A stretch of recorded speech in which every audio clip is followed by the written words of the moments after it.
8 দাগের অঙ্ক বলেছে 15 জন কৃষক 5 দিনে 18 বিঘা জমি চাষ করতে পারেন। ভেদ তত্ত্ব প্রয়োগ করে 10 জন কৃষক 12 বিঘা জমি কত দিনে চাষ করতে পারবে তা হিসাব করে লিখি। বলেছে 15 জন কৃষক 5 দিনে 18 বিঘা জমি চাষ করতে পারে। 10 জন কৃষক 12 দিনে কত বিঘা জমি চাষ করতে পারবে।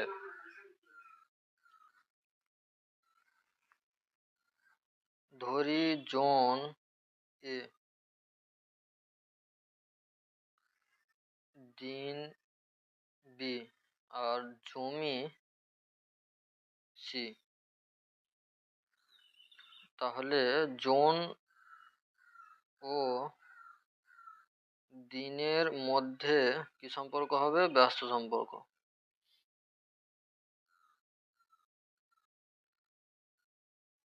তাহলে আমি পাবো বি সমানুপাতিক 1/a।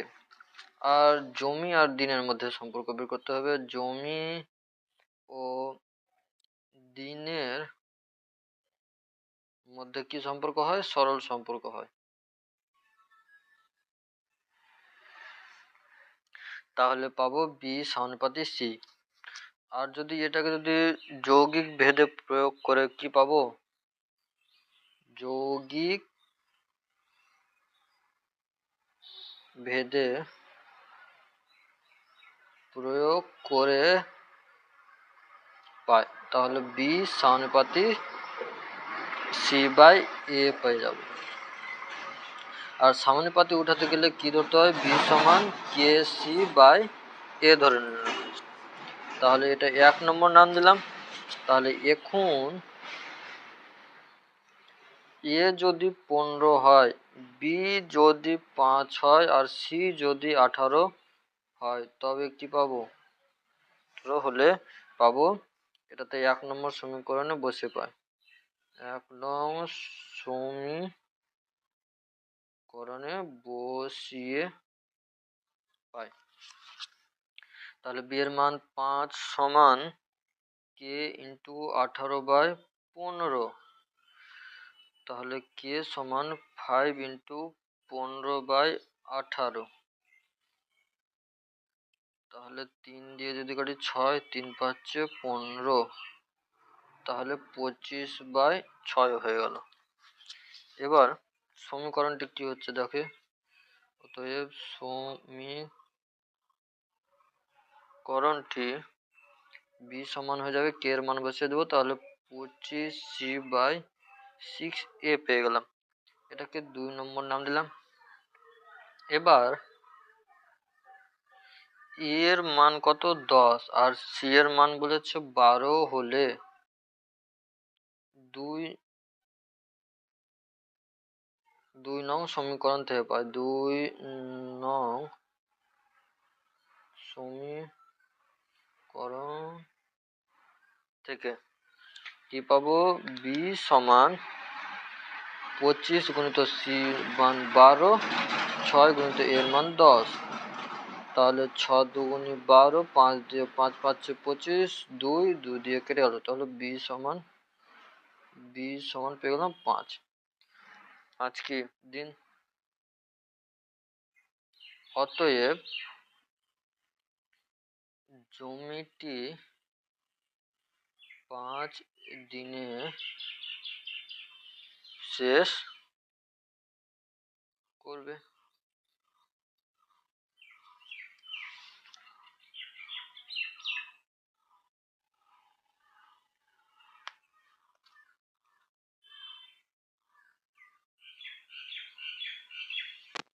গোলকের আয়তন গোলকের ব্যাসার্ধের ত্রিঘাতের সঙ্গে সরল ভেদে আছে।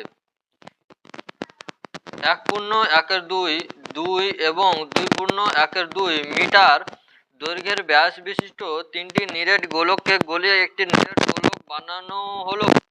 নতুন গোলকের ব্যাসের দৈর্ঘ্য নির্ণয় করে। নতুন গোলকের ব্যাসের দৈর্ঘ্য করে। আর এখানে বলে দিয়েছে হিন্টসে, ধরি গলানোর আগে ও পরের আয়তন একই থাকবে। তো 9 দাগের অঙ্কটা দেখছি করছি। 9 দাগের তো আয়তন আয়তন ভি।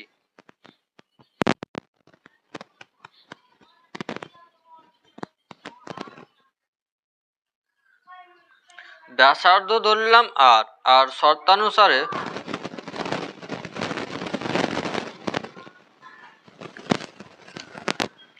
ভি সমানুপাতি আর কিউব হয়ে যাবে। হলো, তাহলে সমানুপাতি উঠে গেলে ভি সমান কে আর কিউব হয়ে গেল। আর কে একটি ধ্রুবক, কে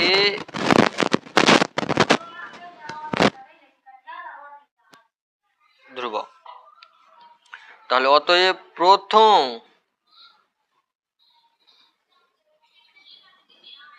প্রথম গোলকের আয়তন V1 এবং ব্যাসার্ধ R1 সমান 3/2 × 2 সমান 3/4 হলো। এবার দ্বিতীয় গোলকের আয়তন V2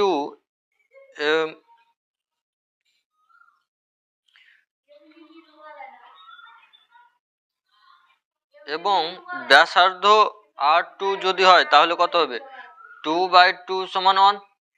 আর এখান থেকে আমি V1টা অতএব V1টা বের করি। V1 সমান কি, কে ইন্টু 3/4 কিউব হলো। তাহলে অতএব V2 কোথায় হবে, V2 হবে এখানে K1 তার কিউব হয়ে যাবে, K1 K2। এবার K3 ধরবে। তৃতীয় গোলকের আয়তন V3 এবং ব্যাসার্ধ R3 হলে হবে 5/2 × 2। 5টা কি জন্য হলো, ওখানে 2 পূর্ণ 1 2 ছিল, 2 3 4 1 5। তো এখানে কি ব্যাসার্ধ আছে, তাহলে 2 দিয়ে ভাগ করতে হবে, তাহলে হচ্ছে 5/4 হচ্ছে। তাহলে V3 কত হবে, অতএব V3 K × 5/4 তার কিউব হলো। তাহলে ধরি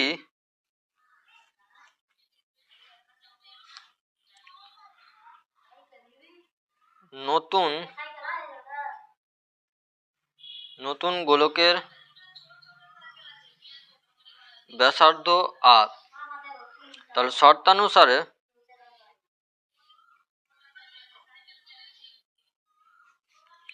V = V1 + V2 + V3 হয়ে যাবে। তো এখানে K ইন্টু বড় আর কিউব হয়ে গেল। হলো, এখানে ধরেছি তো এটা। আর যেগুলো V1 V2 V3 পেলাম সেগুলো বের করব। তাহলে V1 পেলাম K into 3/4 cube plus K1, এটা 1 কিউব, K1 কিউব। তাহলে K into 1 cube plus K into 5/4 তার কিউব।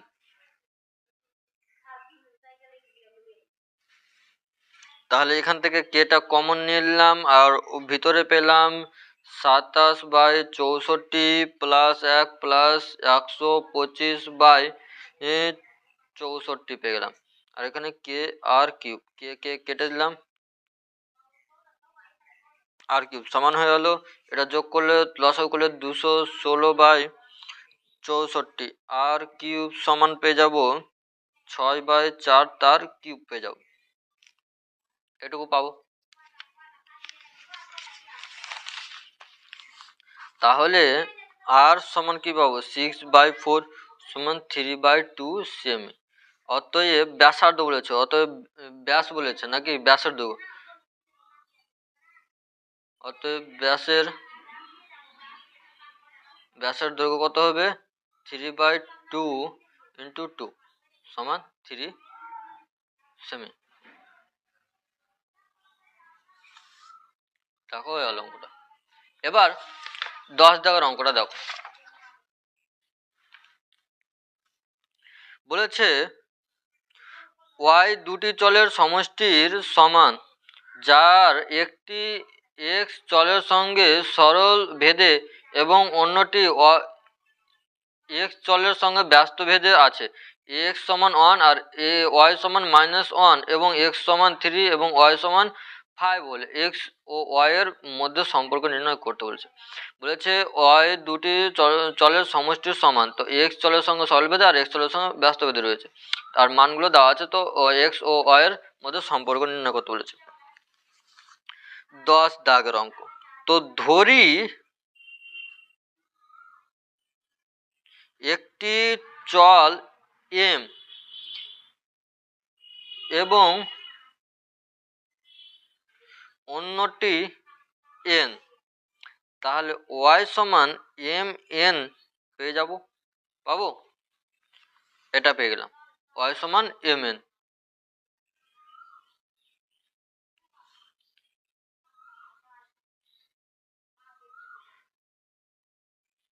শর্তানুসারে এম সমানুপাতি এন এবং এন সমানুপাতি 1/n, তাহলে এখান থেকে পেয়ে যাব এম সমান কে ওয়ান এন আর এবং এন সমান কে টু এন। কে ওয়ান কে টু ধ্রুবক, কে ওয়ান কে টু ধ্রুবক, তাহলে এক, কারণ একটা সরল ভেদ আর একটা ব্যস্ত ভেদ বলেছে, তার জন্য এটা করলাম। তাহলে এক নং এ মান বসিয়ে, তো ওয়াই সমান K one N plus K two N, না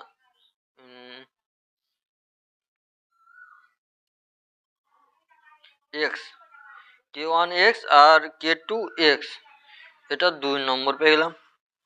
তাহলে এক্স ইজিক্যাল টু 1 এবং ওয়াই ইজিক্যাল টু 1 হলে এখান থেকে কি পাবো, 1 সমান K one into 1 plus K two by 1, এখান থেকে পেয়ে যাচ্ছি আমি, দেখো এটা ওয়াই সমান -1 দেওয়া আছে, -1, তাহলে এখানে -1 হয়ে গেল, তাহলে -1 সমান পেয়ে গেলাম কে ওয়ান প্লাস কে টু পেলাম, তাহলে কে ওয়ান প্লাস কে টু সমান -1, এটা 3 নম্বর সমীকরণ। আবার দেওয়া আছে, আবার x ইজিক্যাল টু 3 এবং y ইজিক্যাল টু 5 হলে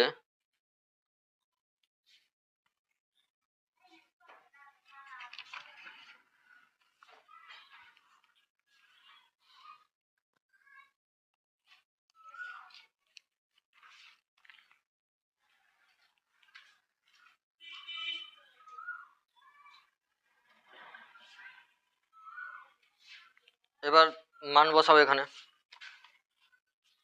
তাহলে কি পাচ্ছি দেখো, 5 সমান পেয়ে যাচ্ছি K one 3 plus K two by 3 পেয়ে গেলাম। কোনখানে মান বসলাম, এখানে 2 নম্বরে মান বসালাম, 2 নম্বরে বসাচ্ছি,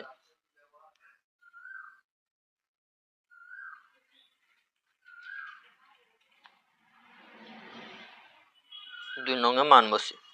তাহলে দেখো এখান থেকে পাচ্ছি 3k1 plus K two by 3, এটাকে এদিকে নিয়ে চলে আসলাম, সমান 5 পেলাম।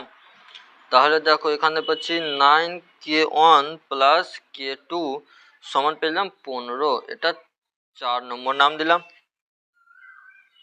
3 ও 4 থেকে অপনয়ন করে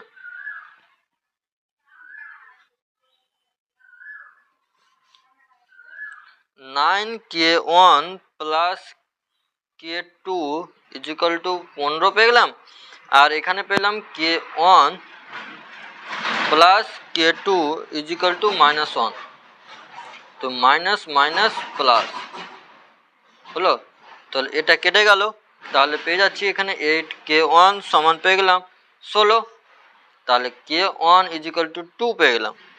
তাহলে 3 নং এ মান বসাবো, এবার 3 নং সমীকরণে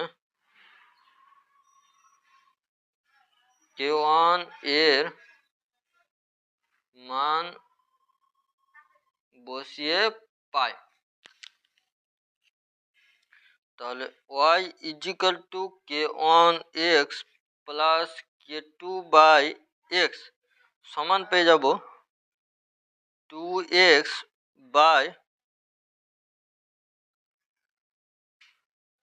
প্লাস k2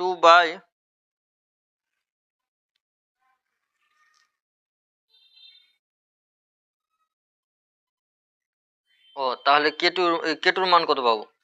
কেটুর মানটা বের করে নিই। কেটুর মানটা তোমার পেয়ে যাবো -3 পেয়ে যাবো। তাহলে এখানে একবার করলাম, তাহলে k1 আর k2 মান পেয়ে গেলাম।